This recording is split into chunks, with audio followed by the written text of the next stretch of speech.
Assalamualaikum, salam sejahtera bagi kita semua. Kembali lagi bersama saya Mas Ati Lauli dengan NIM 22002029. Baik, pada kali ini saya akan menjelaskan publik eksternal dan strateginya dalam aktivitas PR. Sebelum saya mulai menjelaskan atau masuk ke pembahasannya, terlebih dahulu yang saya hormati Dr. Hanif Al-Kadri MPD dan Ibu Dr. Merika Setiawati MPD. Baik, langsung saja kita masuk di dalam materi. Saya akan menjelaskan terlebih dahulu pengertian publik eksternal dan strateginya.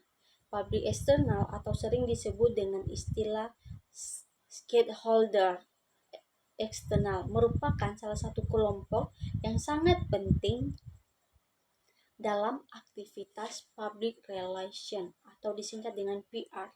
Publik eksternal adalah individu atau suatu kelompok atau entitas yang berada di luar organisasi dan memiliki kepentingan atau keterkaitan di dalam organisasi tersebut. Dan di dalam eksternal, di dalam publik eksternal ini terdapat hubungan yang baik dengan publik eksternal yang dimana sangat krusial untuk menciptakan citra positif dan membangun dukungan terhadap organisasi.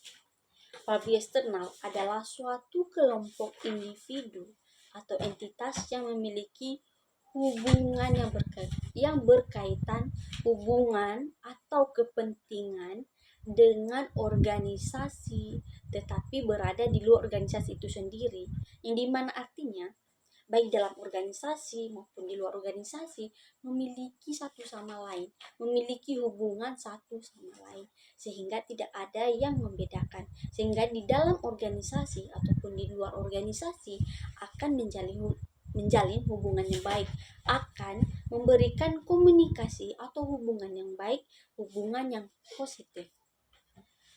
Dan di dalam kelompok publik eksternal sangat bervariasi dan termasuk dalam kategori adalah pelanggan atau konsumen, pemasok, pesaing, komunitas lokal, pemerintah, media, dan banyak lainnya. Sebagai contohnya, yang dimana publik eksternal yang relevan untuk sebuah perusahaan makanan mencakup pelanggan yang membeli produk mereka, pemasok yang menyediakan bahan baku, komunitas lokal yang terpengaruh oleh kegiatan perusahaan, serta media yang meliputi berita perusahaan tersebut. Dan di bagian B yaitu media publik eksternal.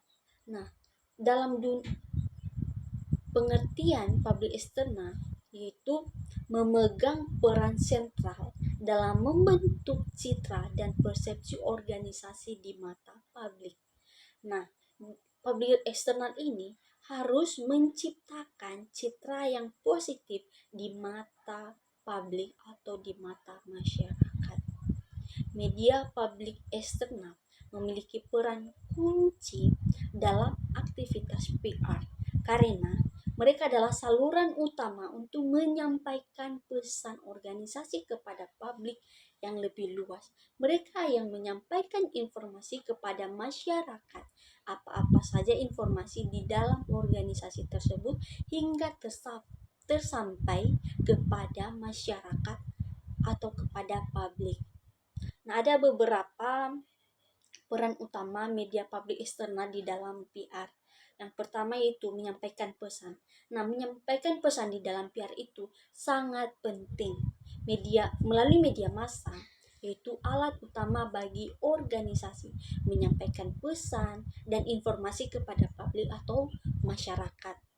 Informasi tentang produk, layanan acara, dan berbagai aspek organisasi dapat diungkapkan melalui di dalam berita, iklan, ataupun wawancara, ataupun ada cara lain seperti di dalam koran, di dalam internet, itu bisa saja akan disampaikan pesan melalui internet. Yang kedua yaitu menciptakan citra. Ini sangat penting di dalam sebuah organisasi, yang dimana media publik eksternal dapat membentuk citra organisasi di mata publik. Melalui laporan berita, ulasan produk, dan komentar ahli, media dapat mempengaruhi persepsi tentang organisasi dan produknya. Nah, jika di dalam sebuah PR tidak dapat membentuk sebuah citra organisasi yang baik, maka akan merusak nama baik organisasi tersebut di mata masyarakat atau di mata publik. Maka sangat pentinglah untuk menciptakan citra yang positif di dalam sebuah organisasi tersebut. Yang selanjutnya itu filter informasi. Nah, ini juga sangat penting. Bukan hanya menciptakan citra ataupun menyampaikan pesan. Filter informasi juga sangat penting di dalam sebuah PR atau di dalam sebuah organisasi, yang dimana media juga berperan sebagai penyaring informasi. Mereka memutuskan berita mana yang akan disiarkan. Nah, jika kamu seorang PR, kamu harus menyaring atau memperhatikan apa saja yang kamu sampaikan atau apa saja yang kamu informasikan kepada publik atau kepada masyarakat, agar tidak terjadi kesalahan atau kesalahpahaman terhadap publik atau di mata publik.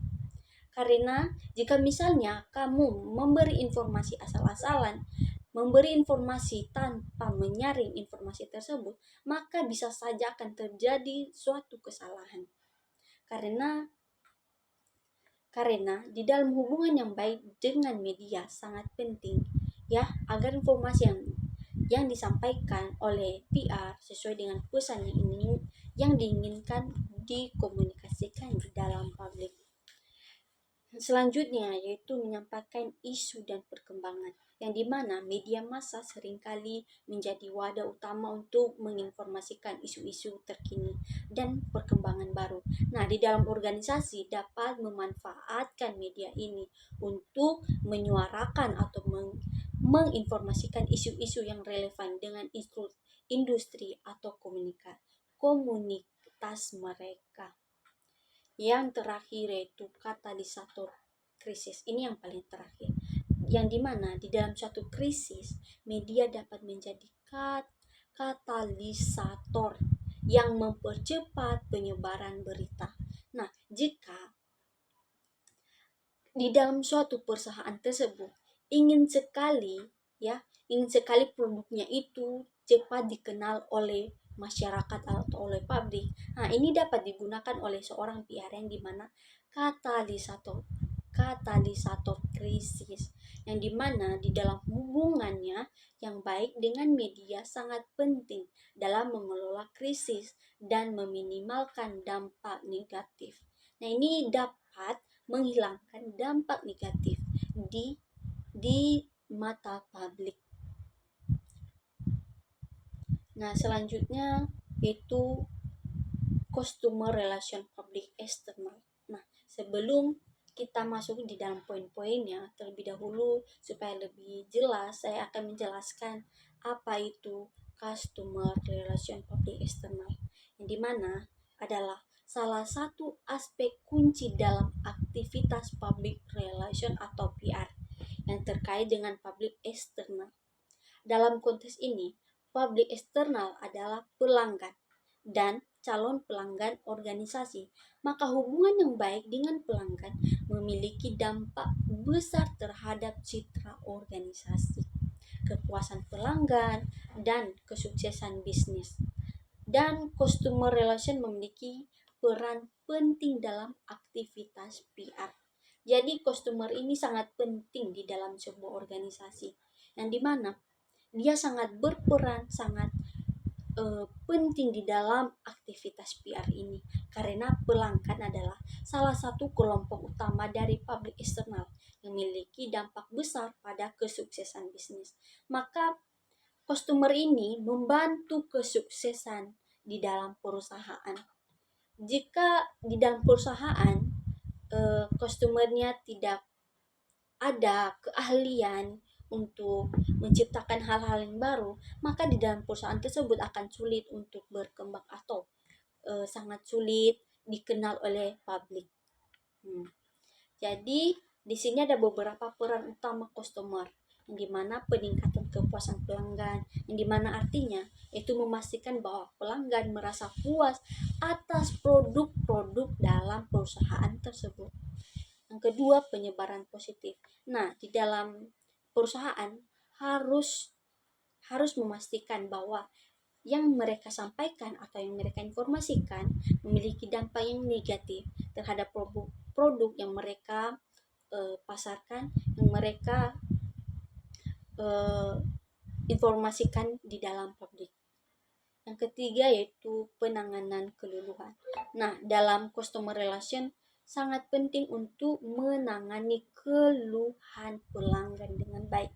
Yang dimana di sini ada beberapa pelanggan yang puas, ada juga beberapa pelanggan yang tidak puas terhadap produk-produk yang mereka lihat terhadap perusahaan tersebut. Jadi seorang customer harus memastikan atau harus menanggung apa saja keluhan oleh publik.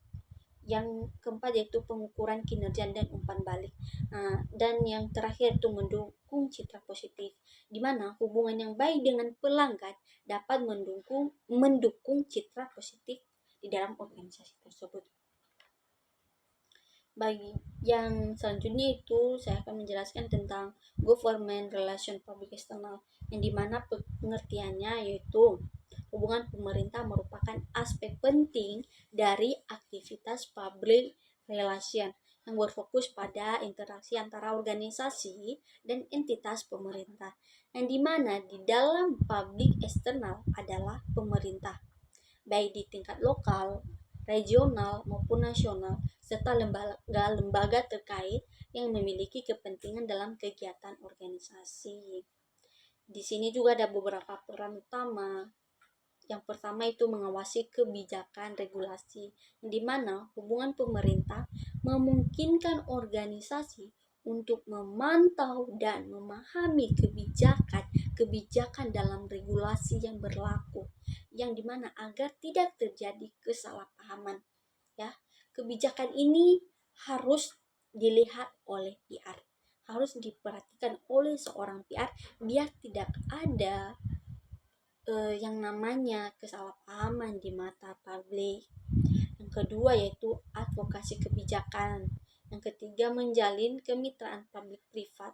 Ini sangat penting karena hubungan pemerintah dalam membuka jalan bagi kemitraan antara sektor publik dan swasta dalam berbagai proyek atau inisiatifnya. Yang keempat yaitu penanganan isu dan krisis. Yang kelima informasi tentang anggaran dan proyek. Baik, demikianlah materi yang saya jelaskan pada hari ini. Semoga apa yang saya sampaikan dapat dimengerti, dapat ditangkap oleh teman-teman sekalian.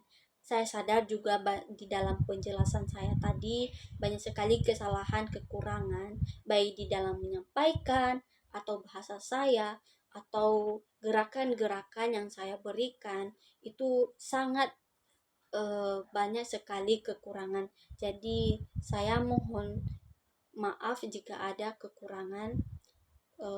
Semoga kedepannya saya akan memperbaiki dan jika saya berpresentasi akan lebih baik lagi dari sekarang. Sekian dan terima kasih.